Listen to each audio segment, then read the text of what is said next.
Hi guys, and welcome to my review of the PENON Fan2. This is, well, first of all, my first IM from PENON that I'm going to be reviewing.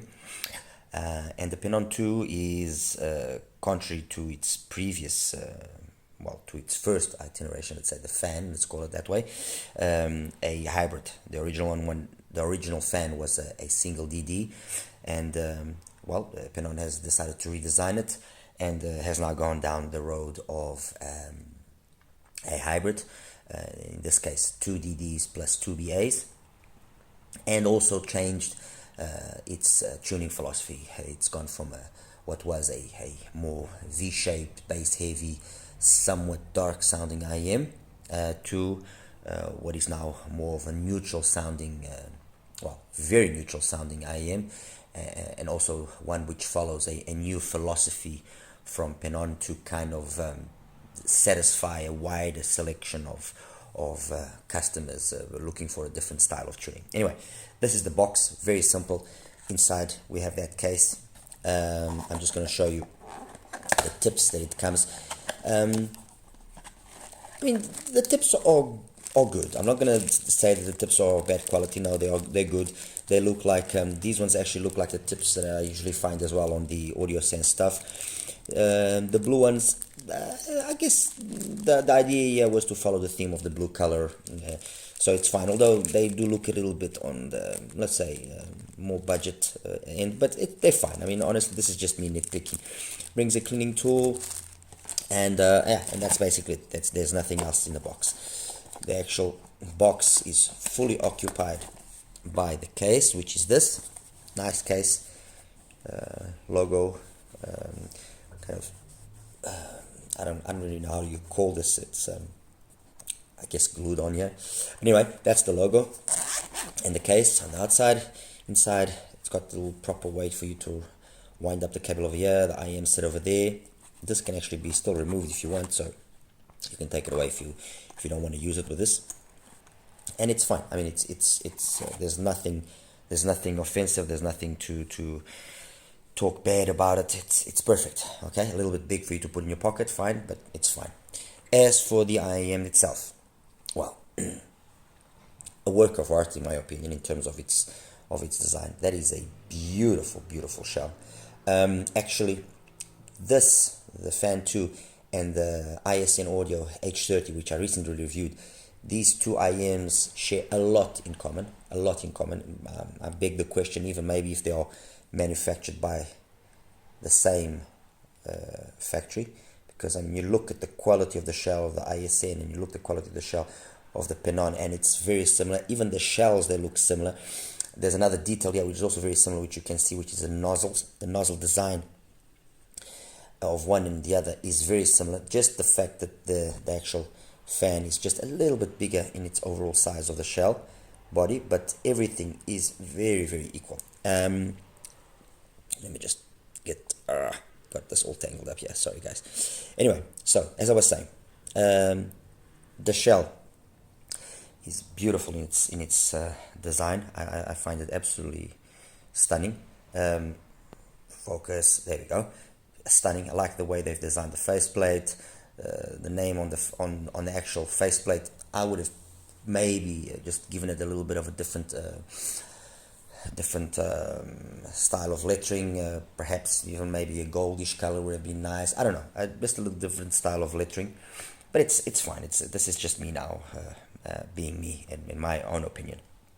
As for what the IM brings inside, it brings 2 DDs, 6mm, and they are, from what I was able to ascertain, they have a biological diaphragm which has then been subjected to a special treatment of the actual diaphragm because of the fact that biocellulose diaphragms usually are a little bit more prone to issues of humidity and so on and so forth.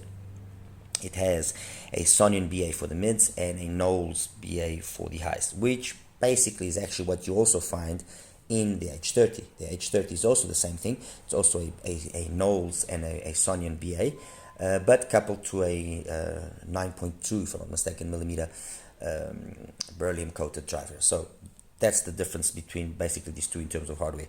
9mm dynamic driver here, dual 6mm dynamic drivers over here. It also brings this very nice cable, which according to PENON has been optimized to get the best, performance out of the Fan 2, which is a OS133 cable, 266 cores. So it's like they've really done their homework, which again, and going back to what I just said a few minutes ago, these two, I think they probably are coming from the same place, honestly, because the quality of the finish, the quality of the actual IEM, the cable, everything is so similar that I would be very wrong if I was saying something that was complete nonsense. As I said, going on to the sound, and this is going to be really an easy review because, and I'm only gonna compare it to these two IEMs because, first of all, PENON with the fan has decided to tune this in a neutral fashion, which is in an attempt to, as I said earlier, to obtain a sound which is more satisfying to a certain group of people that want or that like the technical proficiency or in sound, and that like a balance in sound, as opposed to those that maybe just want more V-shaped fun sound. This is technically very, very efficient. It technically it's spot on, and you know, in terms of its coherence and neutrality, again, spot on. One of the things that they've done here to obtain this level of performance is the same way as they've done on the H30, is work this nozzle with a specific length to do away with certain standing waves in terms of resonances, and by allowing you to insert the IM deep into your ear, which is a must. Let me tell you, this is not going to be an IEM that if you have issues with inserting it deep, that you're going to like. So stray away with it.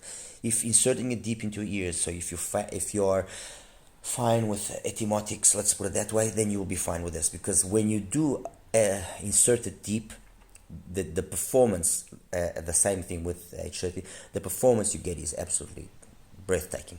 If you just put it at the entrance of your ear with whatever tip will fit you, and you listen to it that way, and then you are able to actually shove it deep into your ear, you will be blown away with how different the sound is.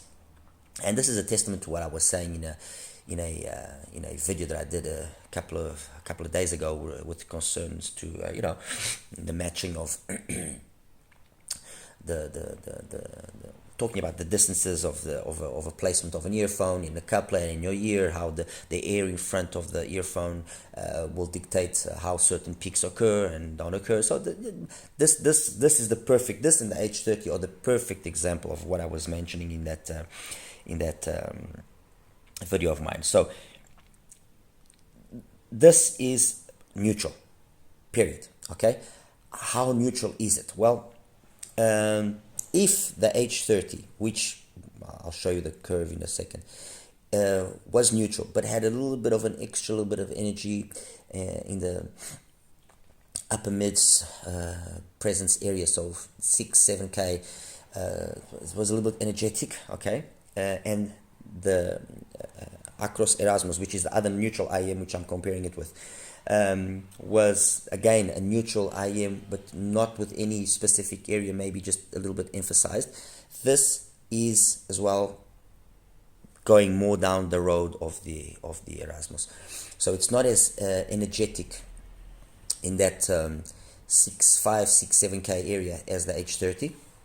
It's got more of a subdued response like on the Erasmus, and also past 10K it's more relaxed than the H30, again more like the Erasmus. All I can say, and this is not in any way to spoil the review, is these three IEMs are my suggestion, or my if what you want is ultimately neutral.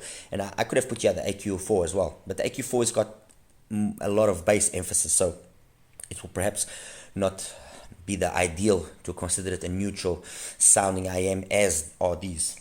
Although in the review of the H30 I did include it in that group. But if what you want is neutral, okay, and you want everything within a very tight band of frequency variations, then in my opinion, you've got three. You've got the PENON Fan2, you got the ISN Audio H30, and you got the Acros Erasmus. These three are, in my opinion, the best IEMs that you can find with that style of IEM within a specific, let's say, price range.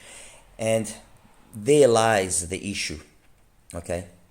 Why an issue? Because we're talking $150 for this, talking about $130, $140 for this, and we're talking $279 for this. So although and I can understand that when this was designed to be perhaps a more upscale version of what we found in the H30, and therefore the difference in price, and if they had similar prices they would be clashing with each other. I honestly find it a little bit difficult to justify the price increase, because this is not twice the IEM that the H30 is. Let's put it that way, okay? I like it a lot. Trust me, I was very, very surprised, and I've had it for a few days. I've actually had it longer than what I've had the H30, and I did the review for the H30 first. And why? Because I really wanted to listen to it very well. Because one of the things that impressed me the most was its 6mm drivers. This is not a bass monster. Forget it. It's not. It doesn't have the ultimate sub bass as does the H30, or as well the ability to reach down low like excuse me, guys, like the Erasmus also has. But what it does have is this very, very nice quick bass, which is almost BA like proper BA quickness. It's almost like that. It's nice, it's clean, it's really, really impressive how good the bass is here, okay? But the star of the show, as is the star of the show in any one of these three IEMs, is the mids. The mids are honestly something else. In any one of these, you will be impressed by the mids, by how clean voices are, by how detailed voices are, by how much technical capabilities each one of them has. It's really something else which it really surprises you and surprised me.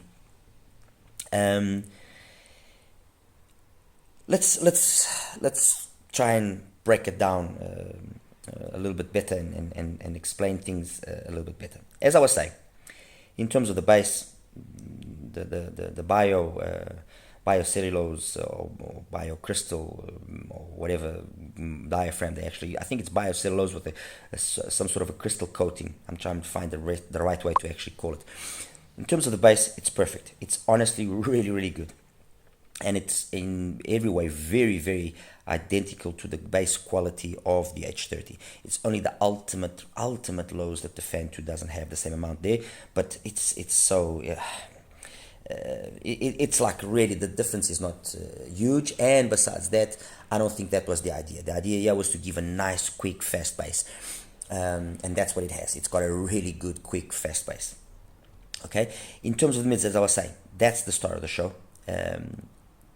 Everything is just really, really well done.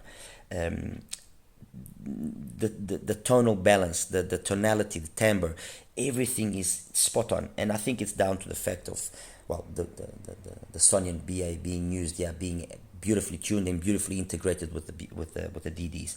That's, I think, the reason why it's so good. I would have liked it to have just a little bit more energy in the highs to kind of be able to give that last bit of crystal squeakiness, let's put it that way. That little sparklies and twinklies, like I like saying that the H30 is capable of and the Erasmus is capable of. But the fact that it doesn't have it, as much as the OS2 doesn't in any way take any value from it, because honestly the richness of the mids, and the fact that they've got a Sonian BA doing the mids, and it's known for its tonality, is so good that it's fine. And the treble, like I was saying, just a little bit extra would have been nice, but the treble, the way it's been executed, again, once more, perfectly. There's nothing really, honestly, that I can say is wrong. It's very relaxed. It's very chilled out. It's fatigue free, that's for sure, because the dip that it has at around 5-6K, there's no sibilance, there's nothing of that. It's really, really nice, which again reminds me of the treble that you find in the Erasmus. And as I was saying, in terms of its overall technical capabilities, spot on. I mean, truly spot on. The soundstage, the imaging, the instrument separation, everything is well defined, well separated. Perfect. Honestly, perfect. Does all of that justify then the price? Because at $279, like I said, you have a lot of other really great hybrid IEMs. A few that come to mind: XINHS, the Mega 5P. You can find already as well, if you look a little bit, you can find deals on the Manga T2. So I think that is really the only issue that will maybe dictate more success to the Fan 2. Would it have been maybe wise for PENON to have thought about it in a different manner in terms of its price placement? Perhaps, maybe if they had placed it at around $180 or $190, it would still be more expensive than the H30, so it wouldn't clash with the H30, but it would have made it maybe a little bit perhaps more appealing to the general public. But again, I'm sure that PENON fans, the true PENON fans, won't mind paying the little extra to have a product which in essence is very exclusive. I mean, not many people can say that they have PENON IEMs, that's the truth. They are tailored for a specific crowd of people, I would say. Excuse me, guys, I'm really sorry. This cold just doesn't want to let me go. And that's basically it, guys. So, do I wreck it? Yes, I definitely wreck it. It's another one that joins this group of hybrid IEMs that are really well tuned and offer a lot of performance for what is being offered in terms of its hardware and so on. Its only real limitation, honestly, its only real limitation, an obstacle to obtaining more success is the price. But other than that, fantastic IEM. Definitely a must here. If you have the opportunity to try it out, definitely do try it out. You'll enjoy it. One thing with regards to the sources that I used, I found that I liked using it more with the warmer sounding source. So if I was using it with maybe an ESS based DAC, TK2 for example, it was nice, but I don't know, it just I felt that having it connected up with an AKM, or with, for example, the way that the M15 implements the ESS DAC, I find that warmness that those DAC amp dongles have just adds to this very, very pleasing tonality of the Fan 2, and that's, I think, the biggest the two biggest things that the Fan 2 has is amazing mids, really, really amazing mids, and excellent tone and tonality. Very, very correct, very, very precise, and then very nicely complemented by the bass and the treble. Honestly, when I say that it needed a little bit more treble, maybe to just twinklies and sparklies and a little bit more sub bass, I mean, that's me personally for some songs that I like listening to. I think that for those that want neutrality and like a mid-focused IM, they will be very satisfied with what they hear over here. Okay. Anyway, guys, like and subscribe as always, please. Any questions you want to ask, feel free to ask. And I'll quickly show you the graphs now. Okay. Take care. Hi guys, and this is the graph section for this review for the PENON Fan2. This is the graph of the Fan 2, and as you can see, very smooth. Everything sits within a window of not even 7 dBs. So very tight, the band, the working band. I'm not going to say this is sub-bass focused or mid-bass focused. There's obviously a little bit of a bump here in the mid-bass with very decent extension. I mean, in terms of the sub-bass, the drop here is minimal, okay? Just glides very, very softly into the mids. I didn't really find that you could consider this to be bleeding into the mids or anything of the sort. The pin again is a somewhat different pin again, which again, if you remember the H30, and yes, the H30 it kind of follows the H30's philosophy. And actually, let me just leave it on there. If you see the H30 and the Fan 2, they graph very, very similar. The H30 obviously has got a little bit more of a sub-bass focus. Yes, definitely. Very similar here in this whole area between 1 and about 4.5K, very similar. But then where the Fan 2 comes down and you know, takes away any possible hints of sibilance or anything of the sort, because this is very much coupler related, and also there's that information there, but it's not as much as the peak would seem. The H30 does have a bit of an extra energy here, which is sometimes felt and can sometimes maybe even borderline be, you could say, a little bit too much. But I never found it to be offensive or aggressive or anything that like really came at me in a negative way. It then does have definitely more extension past 10K, as noticeable, and you can hear it when you listen to one and the other. But the reality is this: the Fan 2 sounds amazing. It sounds really, really good. I mean, honestly, this is one of those times where you see a graph, much like in the case of the MIM Dark Magician.